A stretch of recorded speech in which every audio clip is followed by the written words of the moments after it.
हम डीएड अभ्यर्थी लगातार लगभग 5 महीने होने को है। अभी तूता के धरना स्थल में विभिन्न परेशानी को झेलते हुए यहाँ पर बैठे हैं। एक कहावत है कि छत्तीसगढ़ी में घर में नाग देव हैं और बाहर ढिंढोरा ढूंढने के जाते हैं, पूजने के जाते हैं। तो वैसे ही हम लोग छत्तीसगढ़ प्रदेश के सरकार के है ना करीब हम लोग बैठे हुए हैं, 5 माह से हो गया, फिर भी इसको गाँव में सुशासन का त्यौहार मना रहे हैं। इस अनशन के दौरान लगभग 300 से अधिक अभ्यर्थियों का तबीयत खराब हुआ, हॉस्पिटलाइज्ड हुए। तथाकथित सुशासन के सरकार से अपने मांग को लगातार पिछले 5 माह से रखे हुए हैं। हम जानना चाहते हैं कि ये सरकार ये सुशासन त्यौहार मनाकर क्या साबित करना चाहते हैं। जरा से भी कहे जाए तो सहानुभूति नहीं है, केवल आश्वासन। क्या ये सुशासन का सरकार केवल आश्वासन की सरकार है क्या? एक साथी है शैलेंद्र साहू, जो अभी भी बालाजी हॉस्पिटल में लगभग 1.5 महीने से ज़्यादा का समय हो गया है, लेकिन उनका तबीयत जो है बहुत ज़्यादा गंभीर है। आज बात एक बार फिर उन युवाओं की जो पिछले करीब 5 महीनों से रायपुर के माना तूता धरना स्थल पर अपनी नियुक्ति की मांग को लेकर डटे हुए हैं। ये वो अभ्यर्थी हैं जिन्होंने पढ़ाई की, परीक्षा दी, शिक्षक बनने का सपना देखा, लेकिन आज वे कक्षा में नहीं बल्कि धरना स्थल पर बैठे हैं। समय बीतता गया, आंदोलन लंबा होता गया, लेकिन इंतजार खत्म नहीं हुआ और अब अभ्यर्थियों का कहना है कि यह लड़ाई सिर्फ नियुक्ति की नहीं रही बल्कि उम्मीद बचाने की लड़ाई बन चुकी है। नमस्कार, आप देख रहे हैं एडिटर जी न्यूज़ और मैं हूं आशुतोष शर्मा। धरना स्थल पर बैठे अभ्यर्थियों के मुताबिक लगातार आंदोलन और अनिश्चितता के बीच अब हालात पहले जैसे नहीं रहे। जो युवा शुरुआत में उम्मीद और विश्वास के साथ बैठे थे, अब उन्हीं में निराशा और थकान भी दिख रही है। अभ्यर्थियों का कहना है कि लंबे संघर्ष का असर अब उनके स्वास्थ्य पर भी पड़ रहा है। कई अभ्यर्थी बीमार पड़ चुके हैं, तो वहीं एक अभ्यर्थी के अल्सर ऑपरेशन की जानकारी भी सामने आ चुकी है, जो अब भी अस्पताल में भर्ती है। अभ्यर्थियों का कहना है कि उनकी चिंता अब सिर्फ नियुक्ति तक सीमित नहीं है, बल्कि उन्हें डर है कि कहीं किसी अभ्यर्थी के साथ कोई बड़ी अनहोनी ना हो जाए, क्योंकि लगातार मानसिक दबाव, आर्थिक परेशानियां और भविष्य को लेकर अनिश्चितता अब उन्हें अंदर से कमजोर कर रही है। धरना स्थल पर मौजूद अभ्यर्थियों का कहना है कि वे महीनों से सरकार से सिर्फ एक ही मांग कर रहे हैं, नियुक्ति, लेकिन अब तक कोई ठोस समाधान सामने नहीं आया है। सुनिए उन अभ्यर्थियों ने क्या कुछ कहा है। हम डीएड अभ्यर्थी लगातार लगभग 5 महीने होने को है। अभी तूता के धरना स्थल में विभिन्न परेशानी को झेलते हुए यहाँ पर बैठे हैं। अभी आप जानते हैं, देख ही रहे हैं कि लगातार मौसम बदलते रहता है। गर्मी का दिन है, लेकिन आंधी तूफान और बिजली के बीच लगातार हम अपने जायज़ मांग को लेकर यहाँ पर डटे हुए हैं। हम लगभग पूरी तरीके से यहाँ पर परेशानी से घिरे हुए हैं, फिर भी अपने जान को जोखिम में लेकर अपने जायज़ मांग को लेकर इस तथाकथित सुशासन के सरकार से अपने मांग को लगातार पिछले 5 माह से रखे हुए हैं। फिर भी सरकार से केवल मिल रहा तो अनुशासन ही मिल पा रहा है। हम लोग यहाँ पर एक प्रकार से जान जोखिम में लेकर भी बैठे हुए हैं। लगातार हम लोग यहाँ से आंधी तूफान, चिलचिलाती धूप और कड़कड़ाती बिजलियों के बीच बैठे हैं, फिर भी सरकार हमारा सूद नहीं ले पा रहा है। मुझे समझ नहीं आ रहा है आज तक कि ये कैसा सरकार है। सुप्रीम कोर्ट और हाई कोर्ट के आर्डर को लेकर आप ही के बच्चे बैठे हैं, फिर भी जरा से भी कहे जाए तो सहानुभूति नहीं है, केवल आश्वासन। क्या ये सुशासन का सरकार केवल आश्वासन की सरकार है क्या?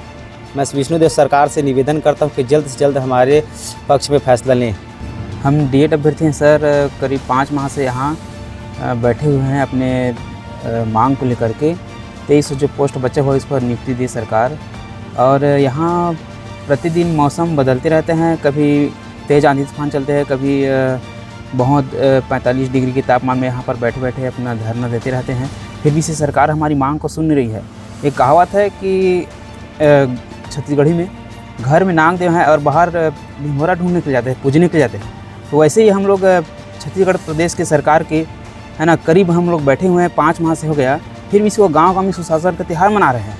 और अपने जो प्रदेश उसके हम लोग करीब बैठे हुए हैं, हमें देखने भी नहीं आ रहे हैं कि कैसा सुशासन है। हम जानना चाहते हैं कि ये सरकार ये सुशासन त्यौहार मनाकर क्या साबित करना चाहते हैं। यदि साबित करना चाहते तो हमें आकर के देखें कम से कम हमारा हाल क्या है। 5 माह से यहाँ बीत रहे हैं, हम कैसे बिता रहे हैं। तो हम चाहते हैं कि हमें जल्द से जल्द नियुक्ति दें। आज लगभग हमारे डीएड अभ्यर्थी हैं, उनको आमरण अनशन करते हुए 145 दिन हो गया है।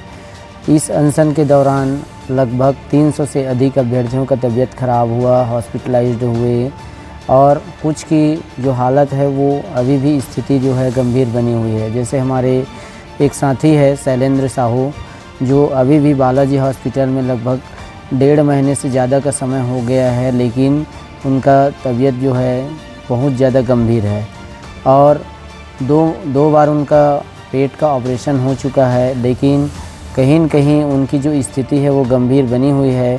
तो हम ये नहीं चाहते कि इस अनशन या इस आंदोलन के दौरान हमारे कोई भी साथी कोई अनहोनी ना हो जाए, इसलिए हम शासन प्रशासन से यही मांग करते हैं कि जल्द से जल्द हमें नियुक्ति प्रदान करें। अभ्यर्थियों का आरोप है कि पिछले 5 महीनों में उन्होंने लगातार अपनी बात रखी, निवेदन किया, आंदोलन किया, लेकिन अब तक कोई स्पष्ट निर्णय सामने नहीं आया।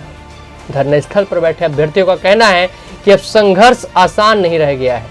कई अभ्यर्थी दूर दूर के जिले से आए हैं, अब परिवार से दूर हैं, आर्थिक स्थिति प्रभावित हो रही है और लंबे इंतजार ने मानसिक दबाव भी बढ़ा दिया है।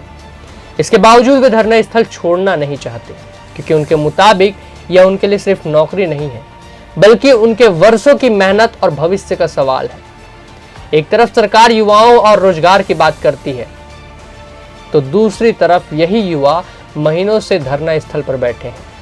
ऐसे में सवाल उठ रहे हैं कि अगर योग्य अभ्यर्थी 5 महीने तक अपनी मांग को लेकर सड़क पर बैठे रहे, तो फिर क्या यह व्यवस्था पर सवाल खड़े नहीं करता? क्या इतने लंबे संघर्ष के बाद भी समाधान नहीं निकलना चिंता का विषय नहीं है? धरना स्थल पर मौजूद अभ्यर्थियों का कहना है कि अब उन्हें सबसे ज्यादा चिंता अपने साथियों की सेहत को लेकर है, क्योंकि लगातार बिगड़ती तबीयत और बढ़ती परेशानियों के बीच आंदोलन जारी रखना आसान नहीं रह गया है। अभ्यर्थियों का कहना है कि वे सरकार से टकराव नहीं चाहते, बल्कि सिर्फ चाहते हैं उनकी मांगों को गंभीरता से सुना जाए और जल्द से जल्द उनके हित में कोई निर्णय ले लिया जाए। 5 महीनों का इंतजार, बिगड़ती सेहत, बढ़ती निराशा और लगातार एक ही मांग, नियुक्ति। अब बड़ा सवाल यही है कि सरकार इन अभ्यर्थियों की अपील और उनकी पीड़ा को गंभीरता से सुनेगी, क्योंकि अब यह आंदोलन सिर्फ धरना नहीं है, बल्कि उन युवाओं की उम्मीद का सवाल बन चुका है जो भविष्य के इंतजार में महीनों से बैठे हैं। देखते रहिए एडिटर जी न्यूज़। अगर वीडियो पसंद आया हो, लाइक करें, हमारे चैनल को सब्सक्राइब करें और यदि आपने भी इस दुख को समझा हो तो हमें कमेंट करके ज़रूर बताएं। इसके अलावा फेसबुक, इंस्टाग्राम और एक्स पर भी हम मौजूद हैं, वहाँ भी हमें फॉलो करें। नमस्कार।